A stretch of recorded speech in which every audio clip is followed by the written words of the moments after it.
O programa a seguir tem classificação indicativa livre.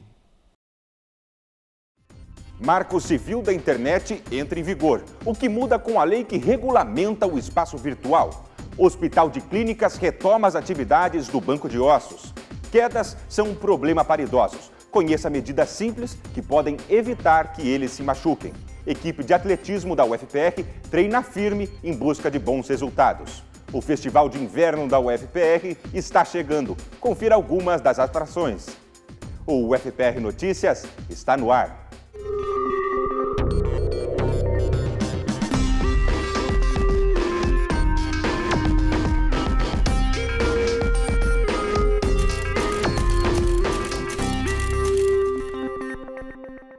Uma pesquisa do IBGE mostra que quase metade da população brasileira tem acesso à internet.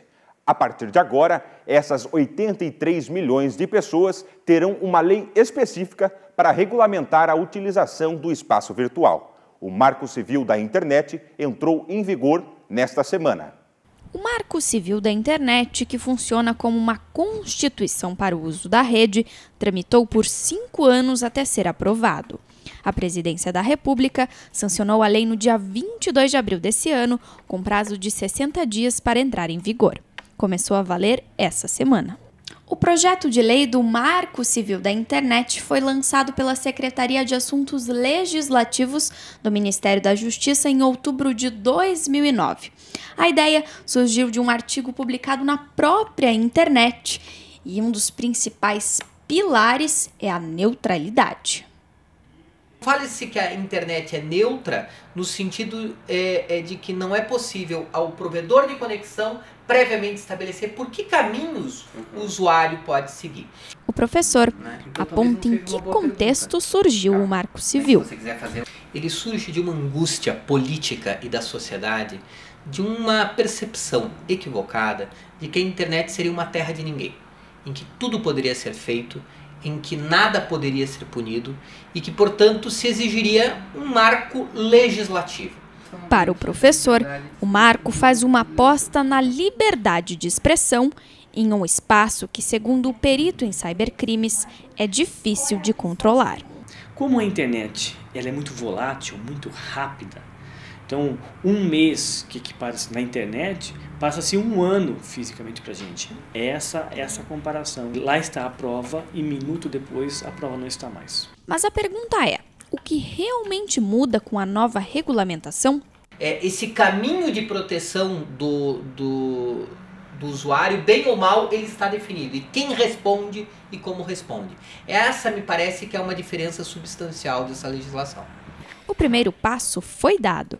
E para especialistas, ele está inclusive em direção a um avanço na democracia. Não tenho dúvida que ele veio positivamente.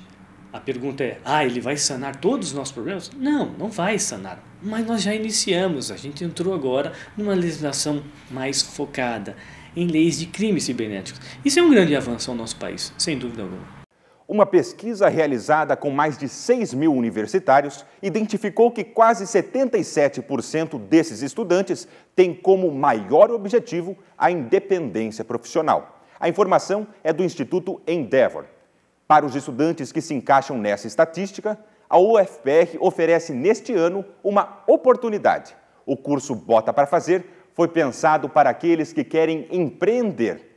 Nós temos mais informações com a repórter Júlia Fontes.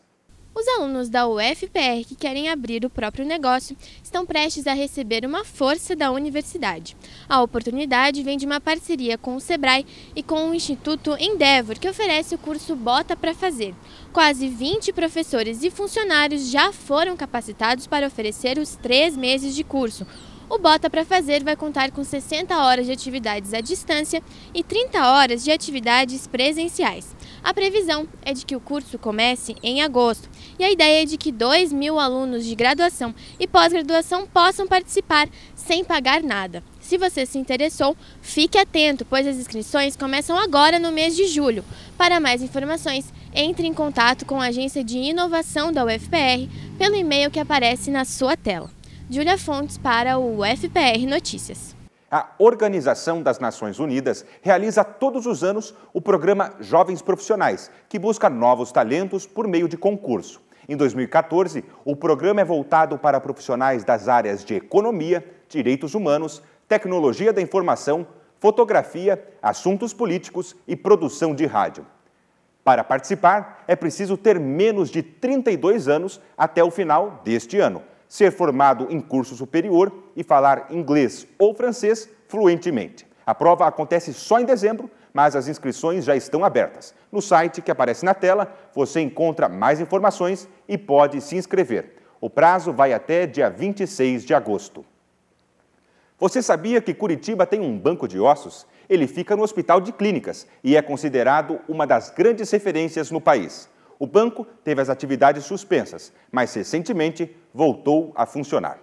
O banco de ossos é um espaço destinado ao armazenamento de tecidos humanos e tem como principal objetivo captar e disponibilizar material para transplantes de tecidos como ossos, cartilagens e tendões. O banco de tecidos musculoesqueléticos do HC ficou fechado por mais de um ano. Nesse período, passou por melhorias para atender a recomendações da vigilância sanitária. Retomou parte das atividades em maio deste ano.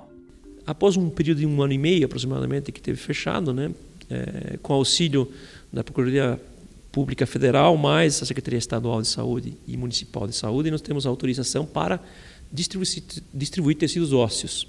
Mas o principal é que a gente está podendo aportar esses tecidos à comunidade do Paraná. Subsidiando procedimentos cirúrgicos ortopédicos, principalmente na área do Sistema Único de Saúde, nos outros hospitais, não somente no Hospital de Clínicas, mas também em todos os hospitais da rede. Durante o período de reforma, o credenciamento do Ministério da Saúde expirou. O problema deve ser solucionado até o final de 2014, quando o Banco de Ossos irá retomar as atividades em pleno funcionamento. A falta de mão de obra é outro desafio. A gente espera que até o final do ano a gente esteja vencido essas etapas e que no ano que vem a gente esteja com todo o banco funcionando de maneira completa.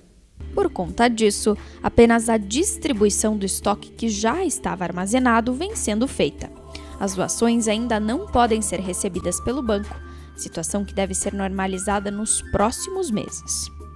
O Banco de Tecidos Musculoesqueléticos do Hospital de Clínicas, fundado em 1998, foi o primeiro do Brasil a receber o credenciamento do Ministério da Saúde. Hoje, o Banco de Ossos é considerado uma das grandes referências no país. Vários hospitais brasileiros recebem os tecidos ósseos do HC. Marcelo é médico ortopedista e atende no Hospital do Trabalhador. Lá, existe uma grande demanda por tecidos ósseos para cirurgias. Para ele, ter um banco como esse na mesma cidade facilita e agiliza o processo de solicitação. A facilidade de eu ter um banco relacionado à Universidade Federal do Paraná, e o Hospital do Trabalhador é diretamente relacionado à universidade, facilita a nossa solicitação de enxertos, principalmente quando a gente precisa de enxertos muito específicos, Por exemplo, uma tíbia com determinado tamanho que vai contemplar aquela região específica do quadril para fazer uma revisão. Isso são coisas muito importantes na solicitação do enxerto. As inscrições da Universidade Aberta da Maturidade foram prorrogadas. O novo prazo é dia 30 de junho. O projeto é destinado a pessoas com mais de 55 anos que tenham vontade de aprender. Os interessados devem enviar a ficha de inscrição preenchida pelo e-mail até o fim do mês, ou entregá-la pessoalmente no dia 30, no prédio histórico, na Praça Santos Andrade. Mais informações você encontra no site do projeto. O Ministério da Saúde estima que cerca de 30% dos idosos brasileiros caem pelo menos uma vez ao ano. Para diminuir esse índice, existe até um dia de prevenção à queda de idosos. A data aconteceu nesta semana e atividades especiais foram realizadas no Hospital do Idoso de Curitiba. Agora a dona Ingrid já caminha normalmente, mas há um mês a idosa levou um susto com uma queda inusitada perto da rodoviária. Eu estava descendo do ônibus no terminal, no tubo, e quando eu fui descer a escada para sair, não enxerguei a saída, e nessa de procurar o caminho, eu não olhei para o chão. E logo no pé da escada, tinha um desnível de calçamento, e eu virei o pé. O dia 24 de junho é o Dia Mundial de Prevenção à Queda de Idosos. Para marcar a data, o Hospital Zilda Arnes, em Curitiba, realizou uma programação especial para a população e profissionais da saúde. Dia 24, o Dia Mundial de Prevenção de Quedas em Idosos, com o objetivo de sensibilizar e conscientizar os profissionais de saúde, já que a qualidade do Hospital Idoso se preocupa com essa atitude. Além da palestra sobre a prevenção de acidentes no ambiente hospitalar, os profissionais da saúde participaram de uma simulação. Por alguns instantes, eles experimentaram na prática as dificuldades que os idosos enfrentam. Usaram óculos que dão a sensação de visão embaçada, pesos para dificultar o caminhar. Mais de 85 mil casos de fraturas em idosos foram registrados no ano passado, a maioria delas devido a quedas. Seja em casa ou no ambiente hospitalar, estes acidentes podem ser evitados, com mais atenção e prevenção. Para prevenir acidentes em casa é importante evitar tapetes, não utilizar pisos escorregadios, manter uma luz acesa durante a noite, colocar corrimão nas escadas e corredores, além de providenciar apoios nos banheiros. Isso evita que os idosos fiquem hospitalizados ou tenham complicações de saúde após uma lesão. A queda, geralmente, ela é multifatorial e ela pode levar desde um ferimento simples, uma escoriação, uma ferida, até lesões mais graves, como um trauma crânioencefálico ou mesmo fratura. Para prevenção, a gente trabalha com a questão de treino de marcha e equilíbrio, são questões importantes para a gente trabalhar com o idoso. Fortalecimento muscular, então treino de força, que pode ser realizado através de musculação ou um treino com contra-resistência. Lembra da dona Ingrid do começo dessa reportagem? Com muita sorte, ela não fraturou nenhum osso, mas teve complicações na coluna e precisou ficar um bom tempo em repouso. É preciso ter mais cuidado e atenção com os idosos para evitar acidentes como o que aconteceu com ela. Quem vai fazer uma calçada, pense em quem vai andar ali. Não é só fazer a toca de caixa e ir embora. Tem que ver que fique direitinho, bem colocado, bem assentado. E no próximo bloco, o atletismo na UFPR não para. A equipe treina forte mesmo durante as férias. E por falar em férias, confira as atrações do Festival de Inverno que acontece em julho. Voltamos já.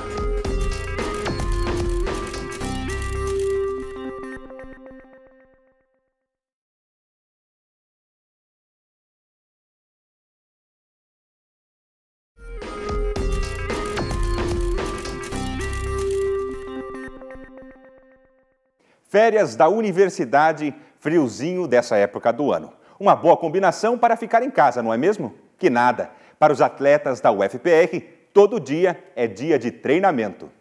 A Copa do Mundo já começou.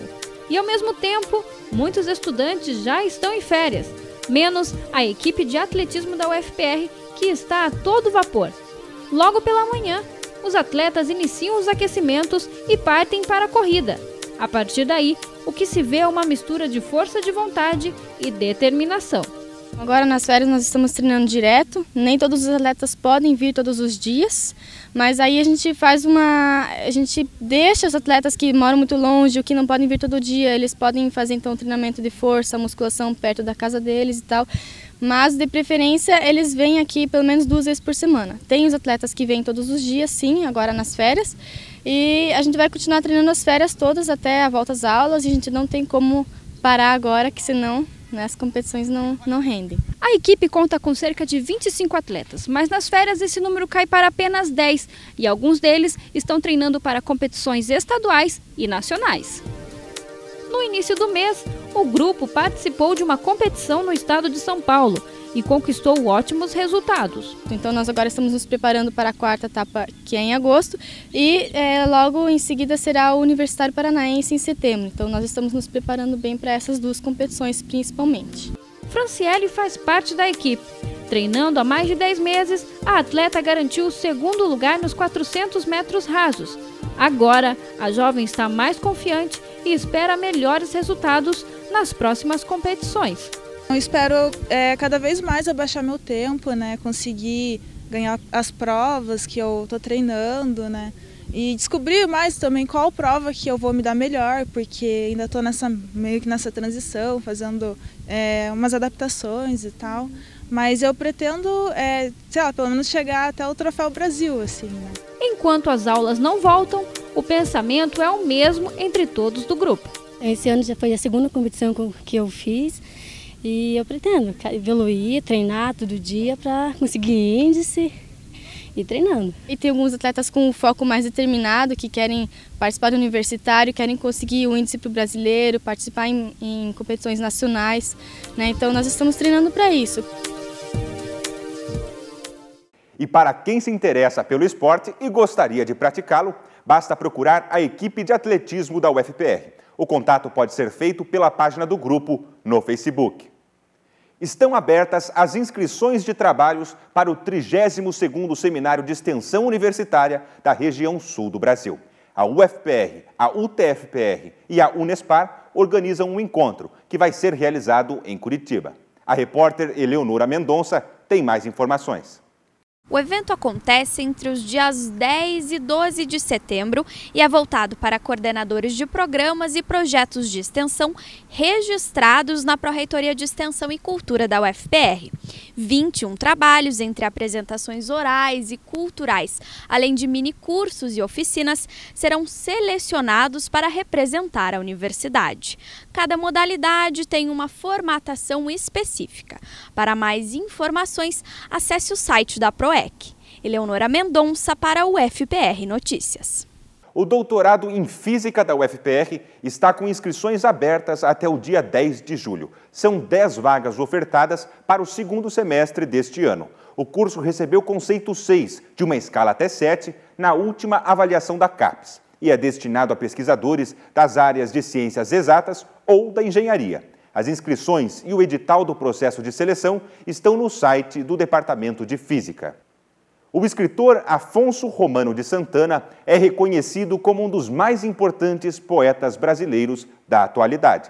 A obra Poesia sobre Poesia, de autoria de Santana, foi objeto de estudo aqui na UFPR. A dissertação deu origem a um livro, publicado pela editora da universidade. E é sobre ele o marca-página de hoje.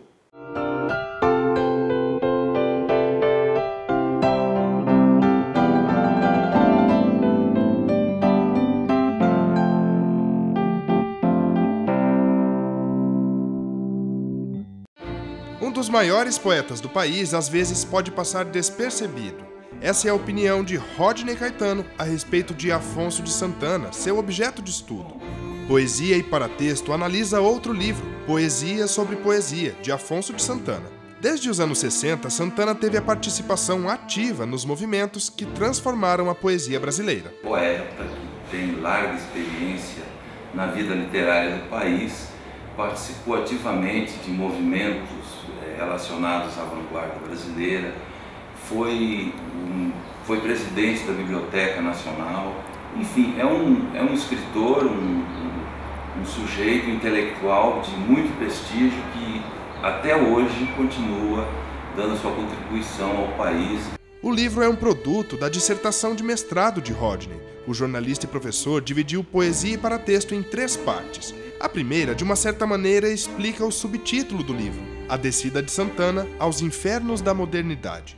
Para poder dar conta, então, de explicar o que o Santana estava fazendo em Poesia sobre Poesia, eu lancei mão de alguns recursos. Primeiro, eu tive que estudar algo sobre o que é a modernidade, desde Baudelaire, poeta francês na França, século XIX, até a década de 20, 30 no Brasil, quando a gente viu o modernismo. Então a primeira parte da obra eu me dedico a fazer uma revisão do que seja a modernidade, o modernismo, principalmente na poesia. Na segunda parte, o leitor vai entender o que é o paratexto, marca registrada da obra de Santana. Rodney analisou vários modos de paratextos até chegar ao de poesia sobre poesia. Os autores, tanto de prosa como de poesia, eles usam esses recursos do paratexto como uma forma de também se comunicar com o leitor, ou seja, eles textualizam o que é chamado de paratexto, deixa de ser paratexto e passa a ser um elemento integrante da própria obra. E a terceira parte eu me centro principalmente no estudo do livro Poesia sobre Poesia, me dedicando mais especificamente ainda àqueles poemas que têm as notas de rodapé. Rodney conta que Afonso de Santana foi um crítico severo dos valores estéticos e existenciais da modernidade. Enquanto a tendência era o concretismo e seus versos quase instantâneos, na contramão, Santana escrevia versos gigantes. Isso também tinha relação com suas crises pessoais. O livro começou a ser escrito, seus poemas, já nos anos 60. E havia uma grande crise, não só na literatura nacional, discutindo o que é poesia, o que não é poesia. O modernismo de 22, o período de 22 já estava longe, os poetas e escritores procuravam novos caminhos, havia o concretismo que atuava de maneira muito forte, determinando, de certo modo, o que era poesia, o que não era poesia, e o Afonso de Romano estava incomodado com isso e resolveu se rebelar, por razões estéticas, éticas e outras mais. E esta rebelião dele contra se determinar como se deve fazer poesia, o que é poesia, o que não é poesia, e resultou neste livro. Afonso de Santana ainda está vivo. Rodney conta que pode ser facilmente encontrado nas redes sociais, mas para quem quiser entender os paratextos do homem que desceu aos infernos da modernidade, fica a dica: poesia e paratexto.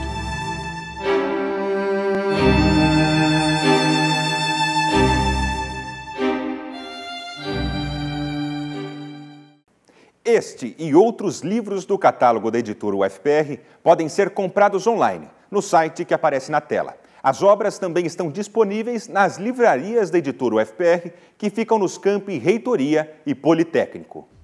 O UFPR Notícias termina aqui.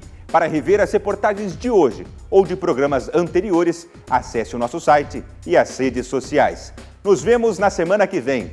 Tchau!